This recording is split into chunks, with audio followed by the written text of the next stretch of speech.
North Dakota videos, it was really interesting to see the different ages, especially when you line up the chants.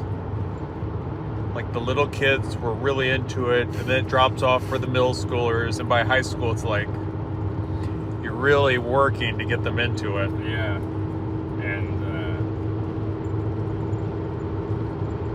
And they were all roughly around the same time, because young kids at 8 o'clock in the morning, they still have all of the energy, but the high schoolers at 8:20 in the morning, I did feel for them, though. I understood that they weren't going to give me all the energy I wanted, or I was attempting, but I did understand.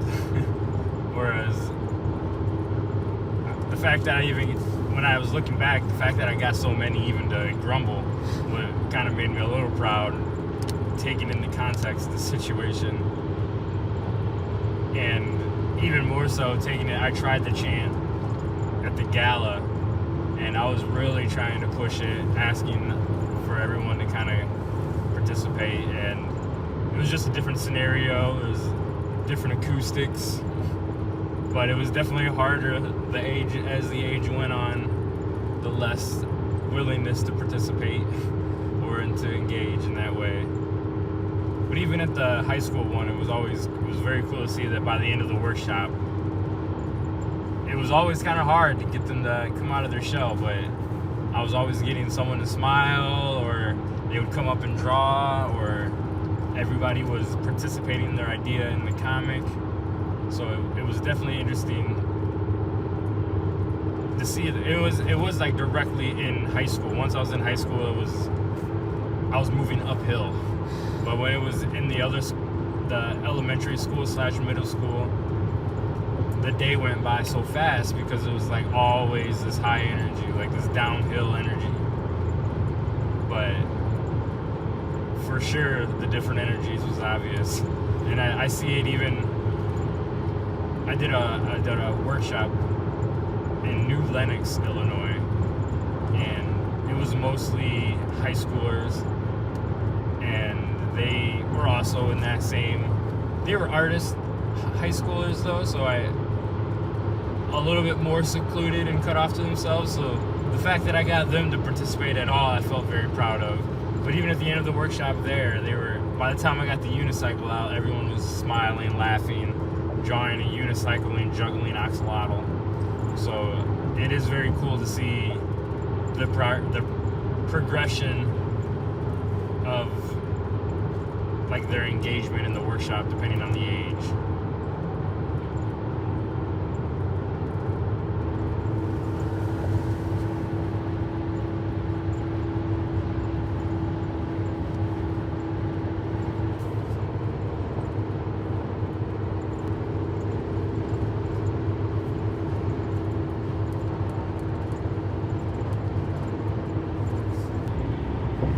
So might as well just be an audio project. I get you.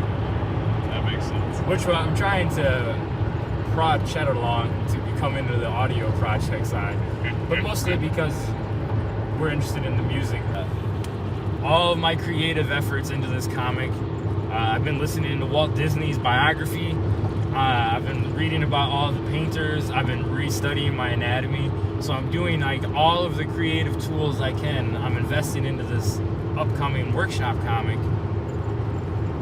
But when I do the workshop comic, if I set aside 2 hours to do the workshop comic, I get relatively, or at least to me, I get a lot done. I can draw a bunch, I can get a lot inked, I can potentially finish half to a quarter of a comic book page completely done. But it's a very measurable achievement in 2 hours when it comes to working on the comic. But then I move over to video editing, and I set aside like 2 hours of my day to do the video editing, and it feels like I did it. I went backwards. I went in to fix this, but in fixing this, I saw this, and then I fixed that, which messed up this, which only doubled the amount that I saw wrong here.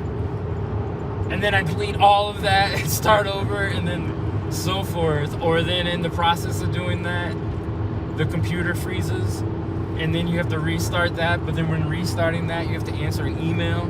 So then you answer the email. So by the time that you're back to the actual video editing and everything is loaded up and you're ready to go, I got like 20 minutes left.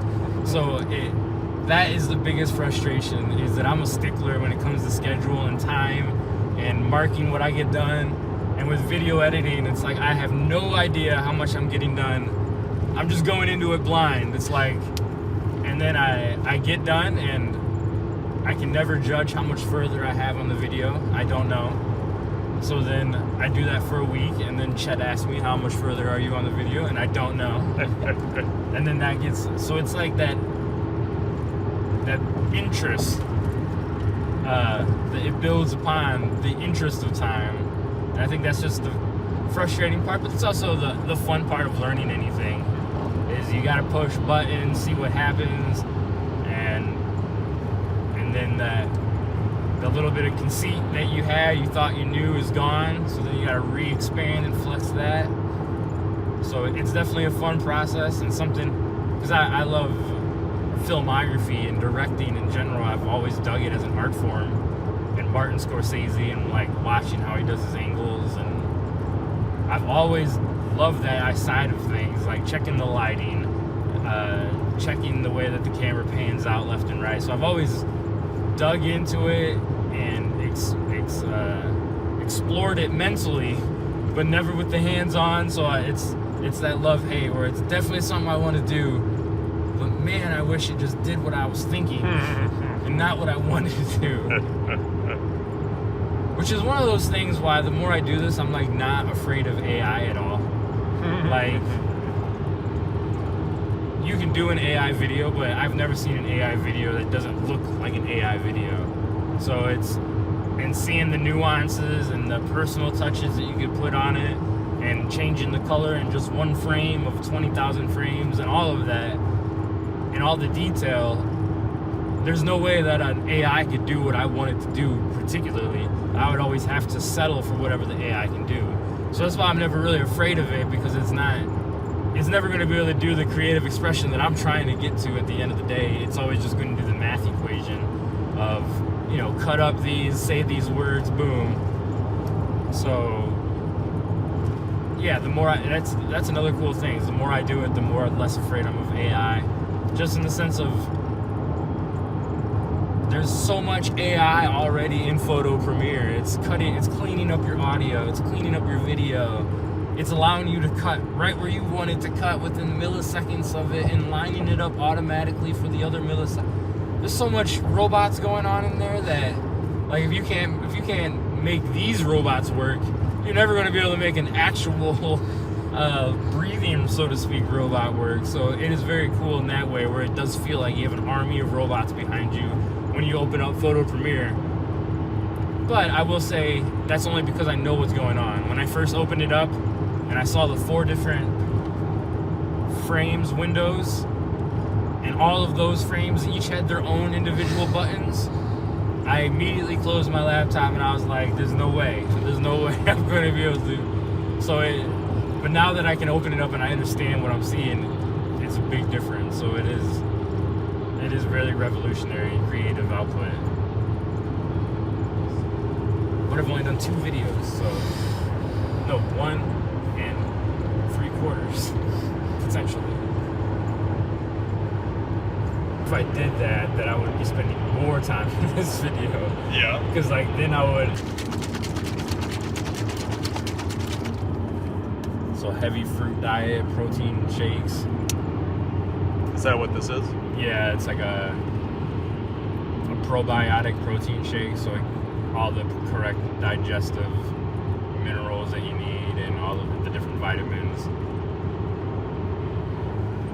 as well as trying to drink more water. One of the highest, the healthiest things you can. This particular bacteria in pork that breaks the blood-brain barrier is high for the causes of Alzheimer's. And I've been kind of trying to do a lot. Alzheimer's is very scary in and of itself, and obviously for someone like me,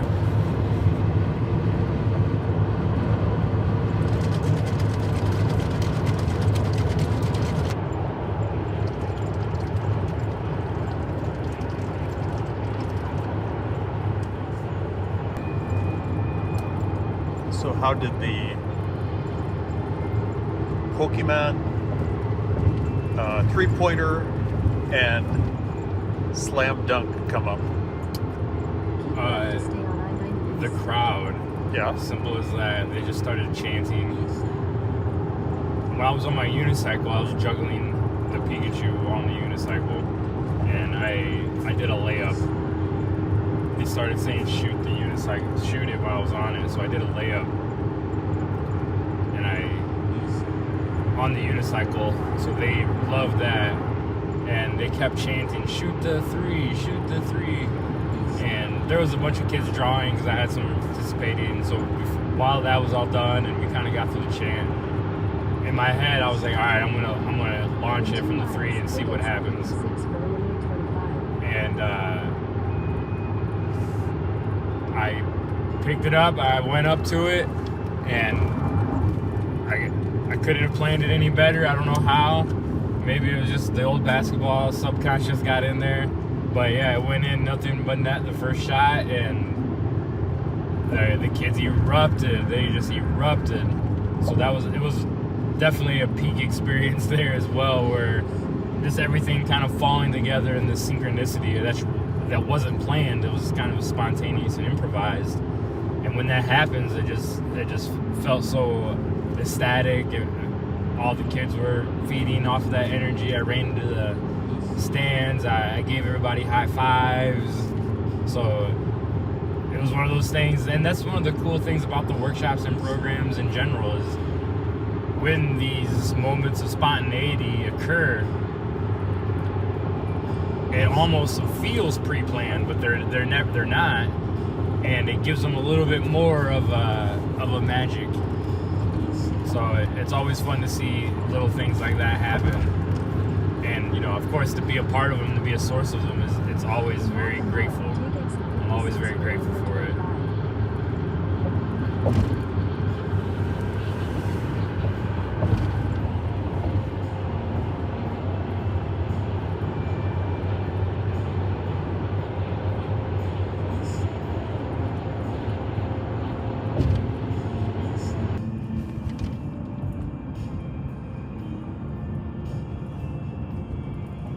Take the second left onto Ford Avenue, then turn right onto Preston Avenue.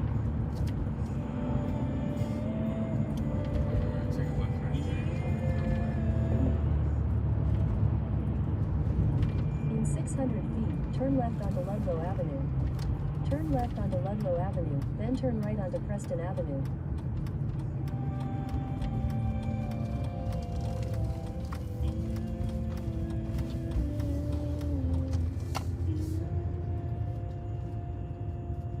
Turn right onto Preston Avenue.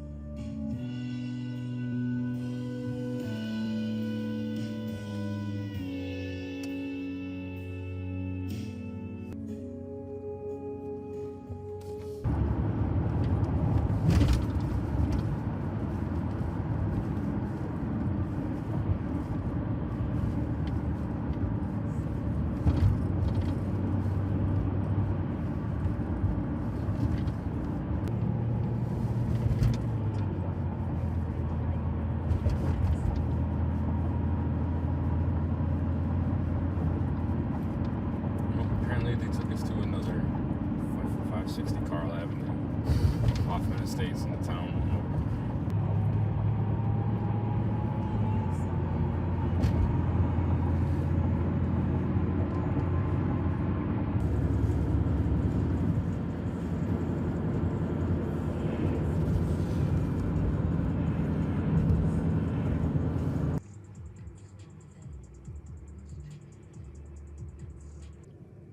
Oh, it says that right on there. I was about to ask you, how do you know your houses so well?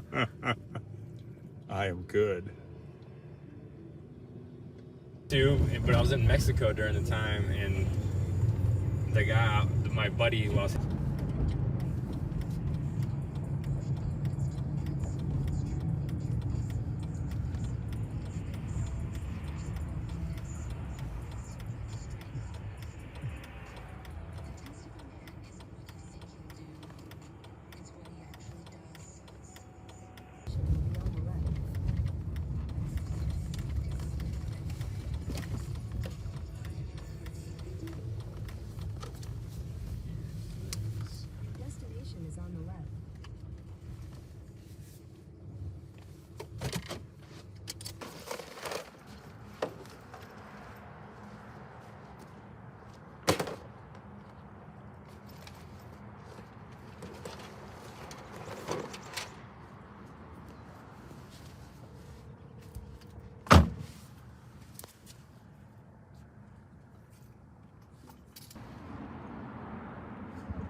All right.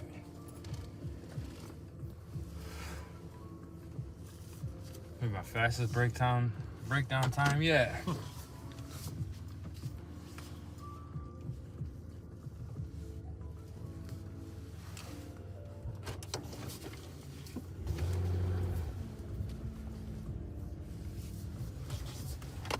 You're going home? Yeah. And I know where I'm going on the way back.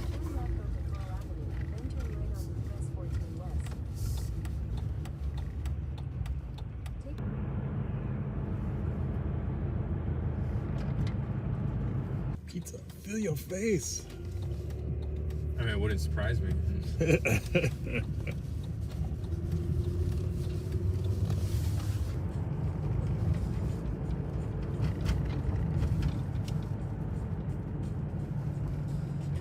So is that your smallest class? Smallest program. Smallest program? We've had because they were going to cancel it, but I was like, no, what? I'll go with the 4, and we'll grow from that size. But I mean, I've done workshops with 1, and just recently I did one in Oregon.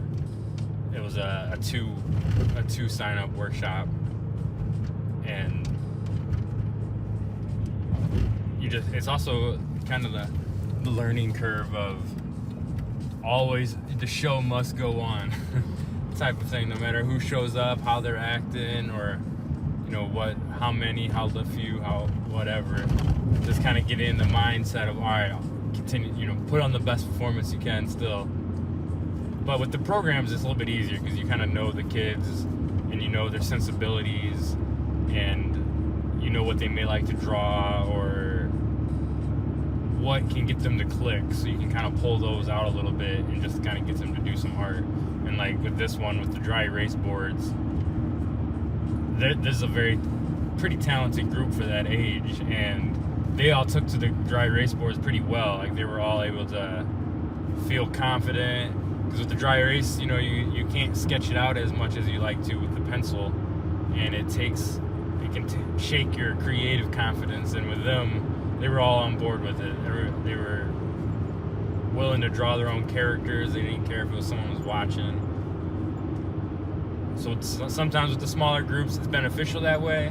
But then sometimes it can be if one of the kids is full of energy, they can kind of feed into that energy into the other kids, and then it can kind of become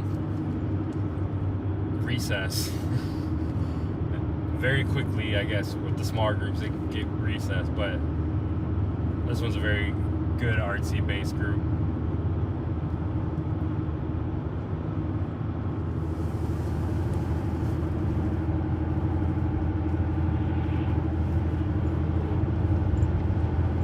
So do you have them try to do a comic every week? I give them an empty one every week. It is very common that they don't finish it, but I give them that, and a lot of times they do finish it. They just don't bring it, or they maybe only work on like 3 or 4 panels. But with the program, every other week we'll make a comic together. So last week we had all made a 6-panel comic together. Kind of something that I do at some of my longer workshops, but here I can only do it every other week because we only have an hour every week. So I'll try to do a lesson, then try to incorporate and synthesize it into a comic. So hopefully they'll go create a comic, and then it kind of gets the ball moving a little bit more. So when I'm asking for our own comic, like who the character are, they'll usually shout out their own characters or what is happening in the comic. They'll shout out maybe some plot lines or plot twists from their own comic. So it helps grease the wheels a bit if they go home and make theirs. But I've also been collecting all the ones that have been turned into me and trying to collaborate an anthology together with all of the different comics. And takes a little bit of time. I think I've gotten about 6 or 7 or 8, but some do a lot of their comics in the car on the way, so you kind of have to have them explain it to you.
check and kind of take a little bit more of that head, and then I'll do more traveling.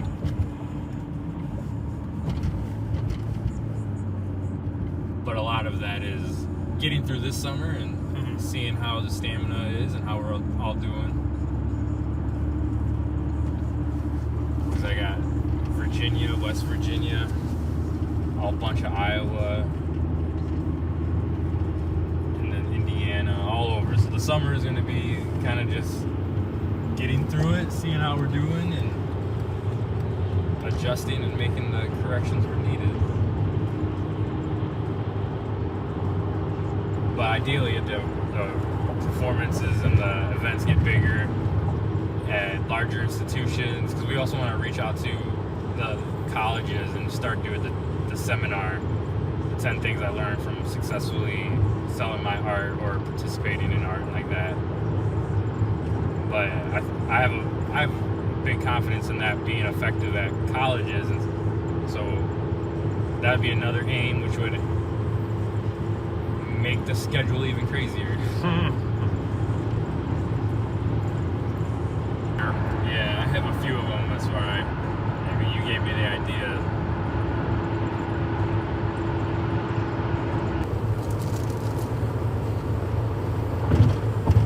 The point is this, that human consciousness. And setting up, I had all the stuff on the back. So this is my test for the long trip.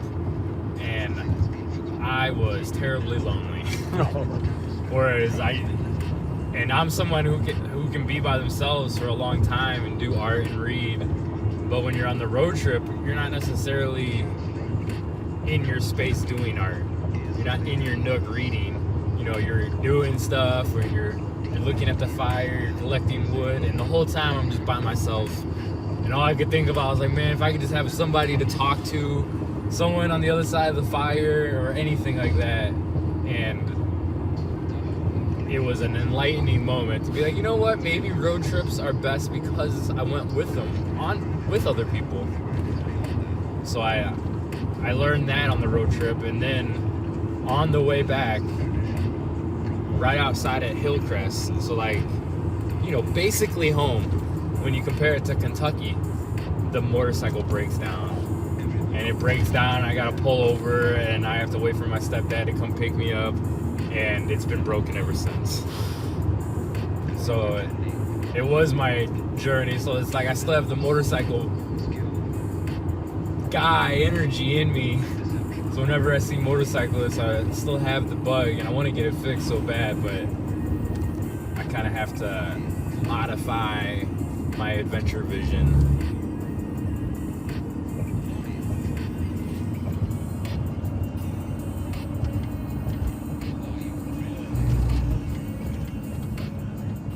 I do think it's going to be more so like that when we hit the bigger, of course, the bigger institutions. There's a little bit more of a payoff. We got bigger audiences to get at, and it's just going to take a little bit more persistency.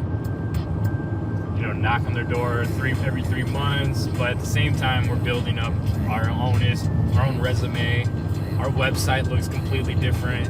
In 6 months, it's going to look even more developed, so to speak.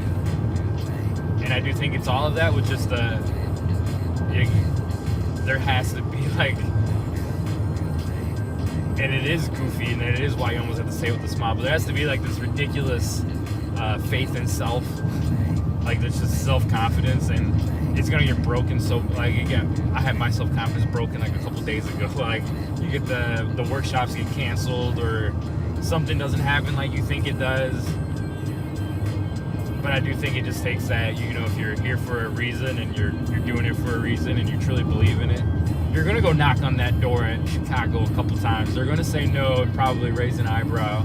But in 3 months, I'm going to reassess what I said, reassess how I knocked, and then try to adapt and change it, and hopefully get the yes this time. But I do think it takes that mentality, and it is a learning curve, because at the beginning, you know, hey, do you like my art?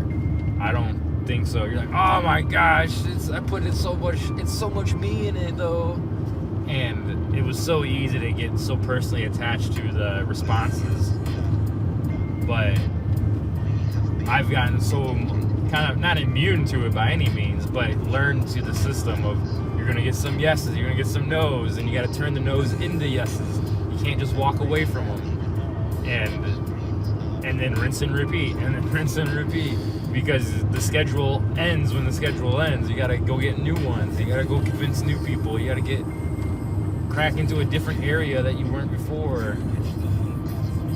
And it's also very terribly interesting. So I love learning new things. And it seems like every day I gotta learn, whether it be marketing myself, how to market to specific demographics, interacting with parents, or just even changing my artwork. We've changed our artwork tremendously over the last year. Just kind of our color palette to be more welcoming, more cartoony, more wacky. Changing the direction of our comics to kind of fit much more of the mold of our overall mission. But all of that whole learning soup. I mean, I really like it, and I think it is a difficult part of the entrepreneurial path, because there's that lack of security, that lack of,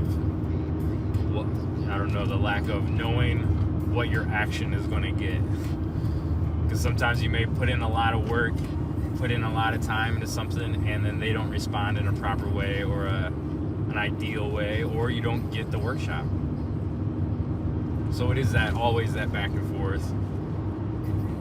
anticipation, always trying to learn, and it's a blast.